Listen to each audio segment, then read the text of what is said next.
Welcome to CARICOMP Insider, where high-tech facial recognition meets real-world intelligence.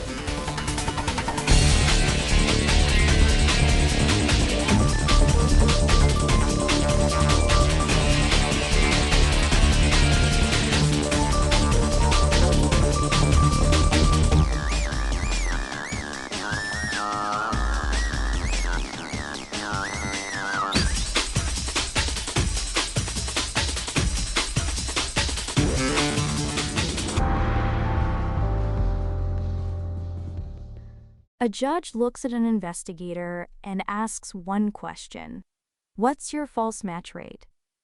The investigator has 15 years of experience comparing faces. But they don't have a number.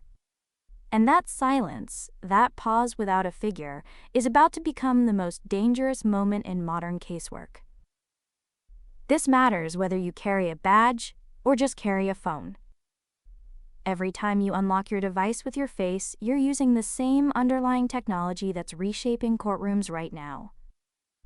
And if you've ever worried that AI is replacing human judgment, that some algorithm is going to decide who you are without anyone checking, I get it. That fear is honest.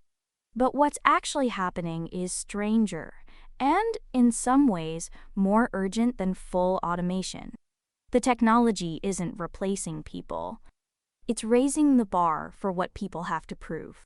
So what does that new bar actually look like? And why is it moving so fast? The identity verification market in the United States was worth about $3.3 billion in 2025. According to Mark Group research, it's projected to hit $9.5 billion by 2034. That's nearly triple in 9 years. And globally, the picture is even bigger. The worldwide market reached $11.8 billion in 2024 and is expected to more than double to $26.7 billion by 2034. That growth rate is faster than cloud computing over the same period. Why?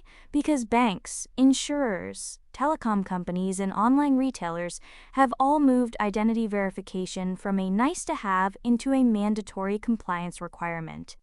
That shift doesn't just affect corporations.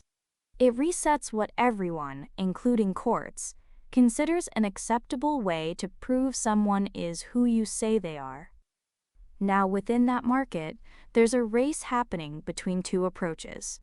Non-biometric methods, things like document checks, database lookups, and two-factor authentication, still hold the majority, roughly 55% of revenue as of 2024. But biometric verification, which includes facial recognition, fingerprint scanning, and iris recognition, already accounts for about 45%. And it's growing faster. According to emergent research, biometric methods are on track to overtake non-biometric ones by 2030. So within 5 years, the default way institutions confirm your identity won't be a password or a security question. It'll be your body. And who's driving that acceleration? Not just giant banks and government agencies.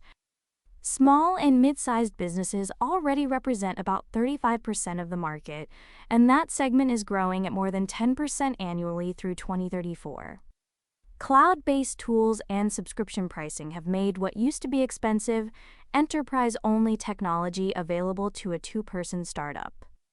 For investigators, that means affordable, court-ready facial comparison tools are spreading fast. For the rest of us, it means the coffee shop loyalty app and the online pharmacy are increasingly using the same caliber of identity checks that airports use. So how accurate are these systems, really? According to NIST's Face Recognition Technology Evaluation, the top-performing algorithms today exceed 99% accuracy overall. They maintain better than 97.5% accuracy across more than 70 different demographic variables. And in large database scenarios similar to law enforcement use, searching through up to 12 million images. NIST's investigative performance evaluation shows the top 30 algorithms correctly match a photo between 98 and 99.4% of the time. Those aren't marketing claims from a vendor brochure. That's independent U.S. government testing. NIST measures accuracy by tracking how often an algorithm produces a false negative, saying two photos of the same person are different people, while limiting false positives to just 1 in a million comparisons. 1 in a million.